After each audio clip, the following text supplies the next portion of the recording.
Saludos, nosotros somos el grupo 2 y estaremos sustentando el tema de leiomioma. Este grupo está compuesto por Marielis Mendoza, quien les habla, y los demás compañeros que se irán presentando más adelante. En primera instancia, debemos conocer lo que es el leiomioma por definición, y este se define como un tumor benigno y monoclonal compuesto primariamente por haces entrelazados de células de músculo liso, que también contienen una cantidad variable de matriz extracelular, como el colágeno. Además del leiomioma, otros nombres utilizados para describir esta condición incluyen mioma, fibroma uterino, fibromioma y leiomiofibroma. Los leiomiomas son intrínsecamente tumores hormonodependientes, debido a que su crecimiento y tamaño están directamente influenciados por la presencia de las hormonas sexuales femeninas, dígase estrógeno y progesterona. Esta dependencia hormonal se evidencia en varios patrones clínicos. En primer lugar, vamos a tener su aparición es extremadamente rara ante lo que es la primera menstruación. Experimentan un crecimiento activo durante los años reproductivos, que es el periodo de mayor actividad hormonal.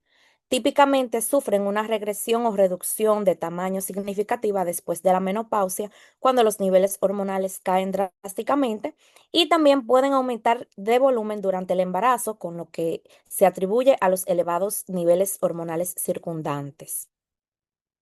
En cuanto a su etiología, los leiomiomas se desarrollan a partir de la proliferación clonal, es decir, crecen a partir de una única célula, y esta viene siendo la del músculo liso mutada del miometrio uterino.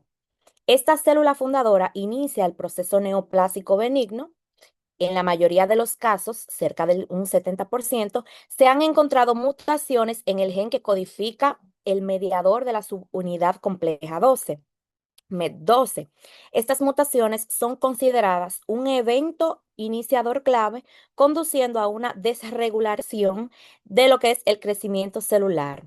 Existen otros defectos genéticos implicados en lo que es una minoría de los casos, como es el caso de los reordenamientos cromosómicos o mutaciones en genes como es el fumarato hidratasa. A nivel de la patogénesis, esta se va a entender como lo que es la secuencia de eventos desde lo que es la mutación inicial hasta el crecimiento tumoral, y esto se va a dar por fases. En la fase uno vamos a tener la mutación inicial de una célula del músculo liso. En esta se produce una alteración genética somática, generalmente en el gen MED12. Esta célula adquiere lo que es la capacidad de proliferar más rápidamente, y todos los leiomiomas son tumores monoclonales, es decir, provienen de una única célula fundadora. En la fase 2 vamos a tener la respuesta exagerada a hormonas ováricas. Esta célula mutada expresa más receptores de estrógeno y progesterona que el miometrio normal, y es hipersensible a dichas hormonas. ¿Esto qué implica? Bueno, va a implicar a nivel del papel del estrógeno que va a haber una inducción de proliferación de las células de músculo liso. También va a haber un aumento en lo que es la síntesis del factor de crecimiento, y también se va a estimular la producción de matriz extracelular. El papel de la progesterona, contrario a lo que se pensaba hace décadas, esta no reduce lo que es el crecimiento del mioma. En realidad va a estimular la proliferación, inhibirá lo que es la apoptosis y aumenta también lo que es la expresión de un gen antiapoptótico. Ya en la fase 3, aquí se va a producir lo que es la producción de la matriz extracelular, en la que se va a ver lo que es una acumulación de colágeno y glucosaminoglicanos. Se va a determinar también lo que es una textura firme y fibrosa del tumor. Y este exceso lo que va a hacer es que va a contribuir a que el tamaño del leiomioma incluso sea más grande que las células. A nivel de la fase 4, aquí vamos a ver el crecimiento dependiente del ciclo reproductivo. Este se va a ver durante la edad fértil y durante la menopausia, y a nivel de la edad fértil vamos a ver que los niveles altos de estrógeno y progesterona van a implicar un aumento de tamaño, y durante la menopausia esta se va a dar sin estrógenos y va a estar relacionado a una involución o calcificación. En cuanto a los factores de riesgo, vamos a tener factores hormonales, factores genéticos y factores ambientales. A nivel de los factores hormonales, vamos a tener la menarquia temprana, periodos reproductivos prolongados, embarazos múltiples. Y en cuanto a los factores genéticos, vamos a tener historia familiar de leiomiomas, mutaciones germinales. Y en cuanto a los factores ambientales, vamos a tener la obesidad, dietas ricas en carnes rojas y exposición a disruptores endocrinos. Esto es todo de mi parte. Ahora los dejaré con el compañero que continuará el tema. Mi nombre es Roberto Cruz y le estaré hablando de lo que son las características histológicas macroscópicas. En la estructura vamos a ver, su estructura es densa, se encuentran bien delimitados, forman nódulos pequeños o grandes, su superficie presenta color blanquecino brillante y su estructura presentan trabéculas en forma de espiras características. En su clasificación vamos a tener que se van a clasificar de acuerdo con el sitio y la formación de implantación. Los miomas se clasifican en submucosos en un 5% de los casos, intramural en un 50%, este es el más común, y subserosos en un 45%. Los submucosos se encuentran justo debajo del revestimiento interno del útero, del endometrio, y se proyectan hacia la cavidad uterina. Son los que con mayor frecuencia causan sangrado. En los intramural tenemos que están localizados en el espesor del miómetro. Cuando son de gran tamaño, producen deformidad ostensible del útero. Son los más frecuentes. Luego tenemos los subserosos cuando más de la mitad del volumen del mioma se encuentra en el espesor del miometrio y el resto sobresale en la superficie uterina. También pueden ser pediculados, que es cuando la totalidad del mioma es independiente del útero y solo un pedículo delgado le sirve de soporte. Hasta aquí mi posición. Saludos, mi nombre es Marcos Junior Moya Silven y le estaré hablando sobre las características microscópicas y cuadro clínico del leiomioma. Aquí abordaremos el diagnóstico a nivel celular y cómo la enfermedad se manifiesta en el paciente. Aquí tenemos lo que son las imágenes microscópicas, en la cual vamos a tener la histología típica, en el cual se presenta una proliferación de células fusiformes alargadas provenientes del músculo liso, y las células se organizan en haces o fascículos entrelazados, formando un patrón arremolinado, núcleos uniformes sin atipia significativa, con escasa actividad meiótica y un estroma escaso y bien delimitado. Tenemos también la organización celular. La organización celular del leiomioma se caracteriza por células de músculo liso dispuestas en haces o fascículos entrelazados que se cruzan entre sí, formando un patrón típico como tipo remolino. Estas haces son compactas y mantienen una orientación uniforme dentro de cada grupo, sin evidencia de la desorganización ni pleoformismo, lo cual confirma el carácter benigno del tumor. En las características de benignidad, las características de benignidad del leiomioma incluyen una baja actividad meiótica, evidenciada por la presencia de pocas figuras de división celular, así como la ausencia de atipia nuclear significativa, ya que las células presentan núcleos uniformes y de aspecto normal. Además, el tumor muestra límites bien definidos y no exhibe necrosis tumoral, lo que refuerza su comportamiento benigno. En la diferenciación del leiomioma con el leiomiosarcoma, que es el tumor maligno, la diferenciación en este se basa principalmente en la presencia de una alta actividad meiótica, una tipia nuclear marcadas y áreas de necrosis tumoral, características que no se observan en el leiomioma.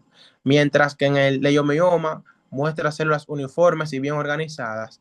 El leiomiosarcoma presenta células pleomórficas desorganizadas y con numerosas mitosis anormales, lo que refleja su comportamiento maligno.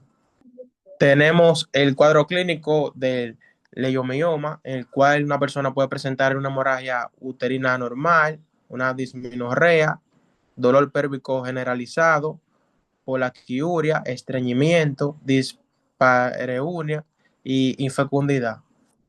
El impacto de los leomiomas en la infertilidad y el embarazo. En la infertilidad tenemos lo que son los submucosos, que son los que más afectan la fertilidad, deforman la cavidad uterina, dificultan la implantación y aumentan el riesgo de aborto.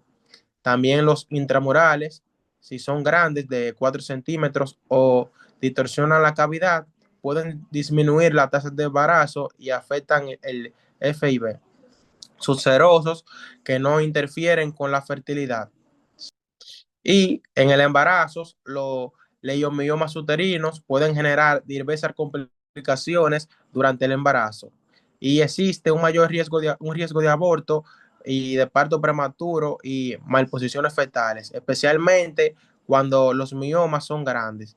También pueden producir dolor intenso por degeneración roja, que es una complicación frecuente en el segundo y tercer semestre, y además se asocia un aumento en el riesgo de desprendimiento de la placenta y la placenta previa a una hemorragia postparto debido a la alteración de la contractilidad uterina.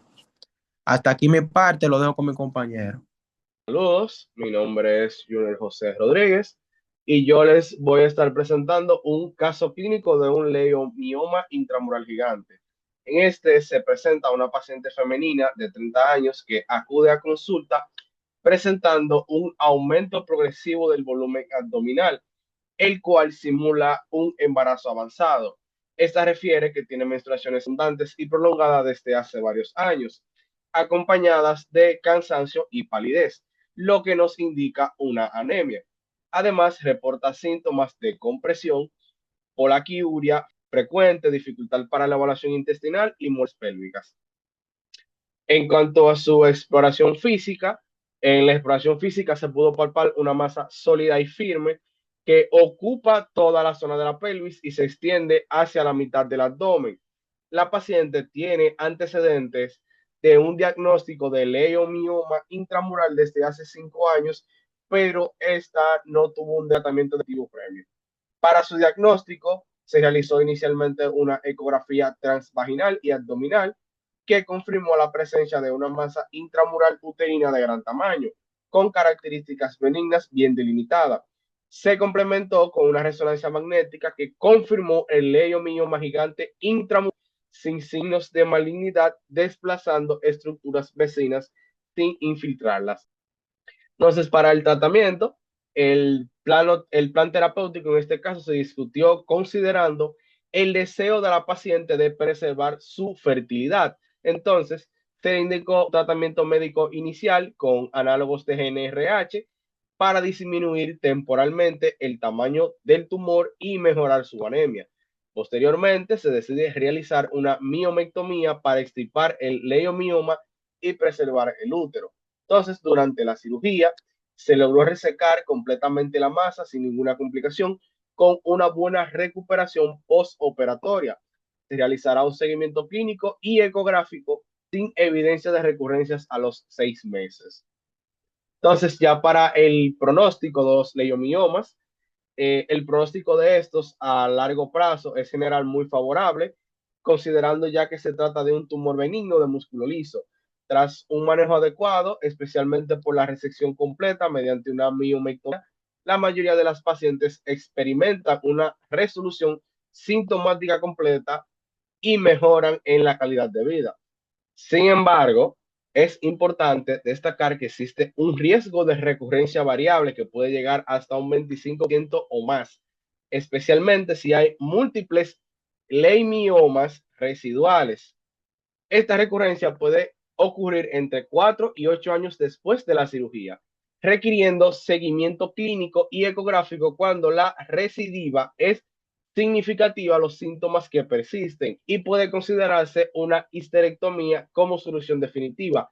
También destacando que en las pacientes jóvenes con deseo reproductivo, la preservación uterina mediante la miomectomía va a ser la mejor opción y mejor pronóstico en cuanto a términos de fertilidad y embarazo va a ser generalmente bueno, aunque puede estar influido por el tamaño y el número de los miomas originales. Esto ha sido todo de nuestra parte. Muchas gracias.